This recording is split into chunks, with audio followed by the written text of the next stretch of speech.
আসসালামু আলাইকুম।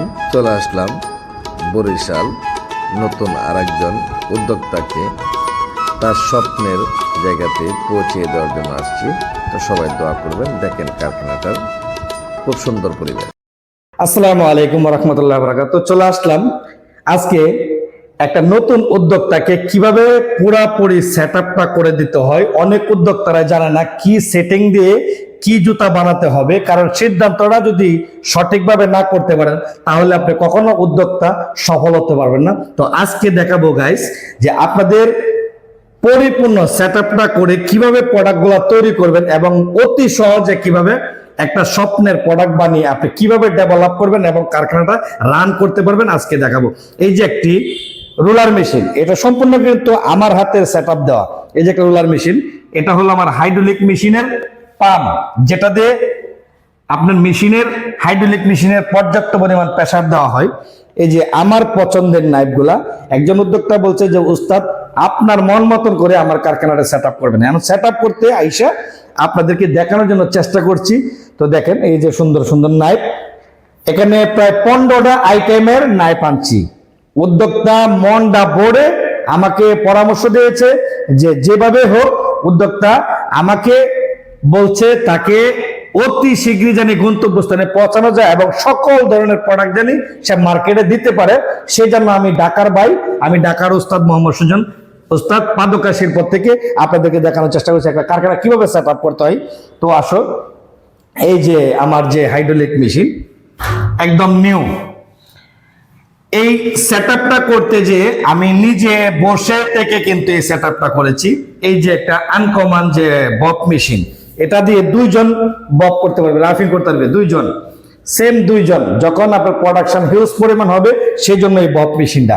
তো গাইস, আমরা সবসময় বলে থাকি নতুন উদ্যোক্তাদের জন্য, যারা বেকার আছেন, এখনো চার দোকানে বসে বসে আড্ডা দিচ্ছেন, কিছুই করার জন্য আপনার মাথায় প্ল্যান ঢুকছে না, তো আমি বলবো কিছু একটা করেন আপনার নিজের জীবনটাকে উৎসাহিত করার জন্য, আপনার ফ্যামিলিটাকে ভালো রাখার জন্য আপনার যে কোনো একটা রাস্তা বেছে নিন। কারণ বেকারত্বকে কেউ ভালোবাসে না। আপনি যে কোনো একটা কাজ শিখবেন, এই কাজে আপনাকে সবসময় সফলতার দিকে এগিয়ে নিয়ে যাবে। কারণ কাজ শিখলে আপনার কখনো লস নাই। কাজ শিখে যে উদ্যোক্তা হতে হবে তা এমন কোনো কথা নেই। কারণ একজন মানুষ যদি কাজ শিখে কিন্তু যে কোনো একটা প্রতিষ্ঠানে আপনি চাকরিও করতে পারবেন। তো কাজ শিখলে আপনার দুই দিকে লাভ। একটা সময় আপনি উদ্যোক্তা হতে পারবেন। প্রশিক্ষণ নিয়ে আপনি যখন একজন উদ্যোক্তা হতে যাবেন তখন সকল ধরনের কাজের প্রশিক্ষণ নিয়ে আপনার উদ্যোক্তা হতে হবে। এছাড়া বিকল্প কোনো রাস্তা নেই। এখন আপনি কাজ শিখলেন না, আপনি কিভাবে জানবেন মেশিনটা সেট আপ করতে গিয়ে কি ধরনের নাইফ লাগে, কোন ধরনের মেশিন লাগে, কোন প্রোডাক্টটা মার্কেটে চলছে? এই ধরনের আইডিয়া কিন্তু বেশিরভাগই উদ্যোক্তারা নাই, যার কারণে কিন্তু উদ্যোক্তারা জোরে পড়ে যাচ্ছে, লক্ষ লক্ষ টাকা লস খেয়ে বসে আছে। তা আমি তাদেরকে উদ্দেশ্য করে এবং দৃষ্টি আকর্ষণ করব যে আপনাদের পায়ের নিচে আমি হাত রেখে বলবো, যে কোনো একটা কিছু করতে গেলে আগে চিন্তা করুন, ভাবনা করুন, আগে প্ল্যানটা আগে সঠিক করুন আপনি কি করতে যাচ্ছেন। একজন চার দোকান হলেও চার দোকানের বিষয় নিয়ে আপনি অর্গানাইজ করতে হবে। অর্গানাইজ যদি না করেন তাহলে আপনি চার দোকানের ব্যবসায়ী আপনি হতে পারবেন না। তো আমি অতএব সবাইকে বলবো আউট নলেজ সংগ্রহ করুন, যে কোনো একজন প্রশিক্ষণ কেন্দ্র মাস্টারের কাছে বসে আপনি পরামর্শ করুন। 500 টাকা যদি আপনার লস হয় আপনি সরাসরি ভিজিট করবেন, উস্তাদের কাছে পরামর্শ করবেন, উস্তাদ আমি কোন প্রোডাক্টটা বানালে আমি সরজমিনে যেতে পারবো। তো আমি আজকে মেশিনটা দেখাইলাম, এটা কিন্তু হিউজ পরিমাণ কাটিং।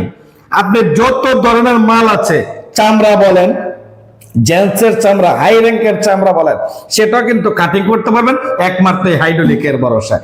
আর এটার মধ্যে যদি আপনি কাটিং সঠিকভাবে না দিতে পারেন তখনই কিন্তু আপনার কারখানাটা একটু ড্যামেজের পথে চলে যায়। যার কারণে আমি বলি ম্যানুয়াল নিয়ে কষ্ট না করে আপনি একটু কষ্ট করে একটা হাইড্রোলিকের জোগাড় করুন। আস্তে আস্তে দরকার লাগলে করেন, এত তাড়াহুড়ার দরকার নাই।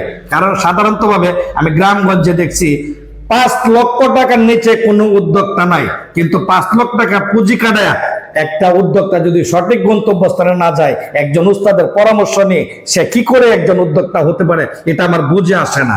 তো দেখেন আজকে যে তার যে আমি কাঁচামাল গুলা যে সংগ্রহ করে দিয়েছি, এই যে দর্শক, এই যে একটা সেলাই মেশিন, একটু বাতাস খেয়ে নি, এই যে একটা সেলাই মেশিন, অনেক উদ্যোক্তারা বলে যে উস্তাদ আমি নতুন মেশিন নিব, এই মেশিনটার দাম নতুন 35 থেকে 30,000 টাকা।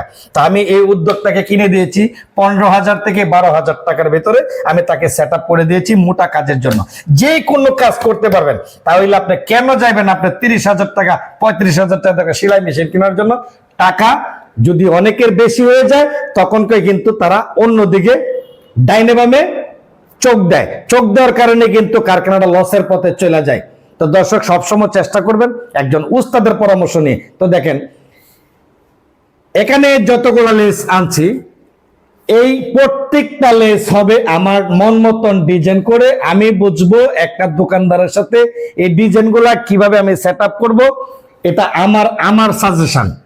কারণ একটা দোকানদারের যদি আমি সঠিক প্রোডাক্ট না দিতে পারি, কোয়ালিটি সম্পন্ন একটা প্রোডাক্ট না দিতে পারি, তাহলে দোকানদার আপনার কাছ থেকে কখনো প্রোডাক্ট নেবে না। আর একটা দোকানদারের চাই সব সময় আপনার কাছ থেকে প্রোডাক্টটা নেওয়ার জন্য, কিন্তু আপনি প্রোডাক্টটা পরিপূর্ণ দিতে পারছেন না, দোকানদারের সাথে কথা ঠিক মতো বলতে পারছেন না, যার কারণে আপনি কিন্তু মার্কেটে যায় বেশি একটা ডেভেলপ করতে পারছে না। ডেভেলপ করতে গেলে মার্কেটের বিষয় জানতে হবে।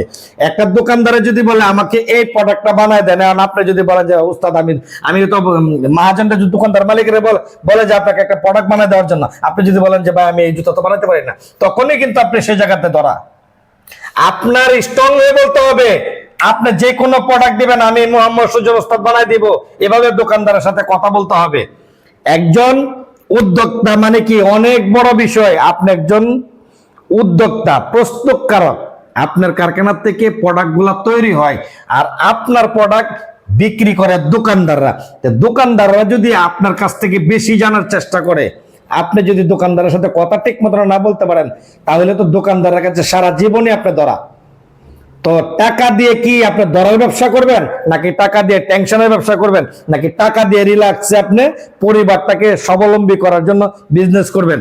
যদি টাকা দিয়ে বিজনেস করতে হন, তাহলে ফ্যামিলিটাকে ভালো রাখার জন্য বিজনেসগুলো করবেন। কিন্তু বিজনেস নামের বিজনেস করতে যায় অধিকাংশ উদ্যোক্তারাই আজকে পরিবার নিয়েও জঙ্কট, ঘরের ভিতরে অশান্তি। কারণ কেন? সে কাজের ব্যাপারে কোনো পারদর্শী নাই, কাজের ব্যাপারে কোনো আইডিয়া নেই, যার কারণে পুঁজি হারিয়ে আজকে নিঃস্ব হয়ে ঘরের ভিতরে তার অশান্তি। তো আমি সকলকে অনুরোধ করব, আবারও পায়ের নিচে হাত রেখে বলবো,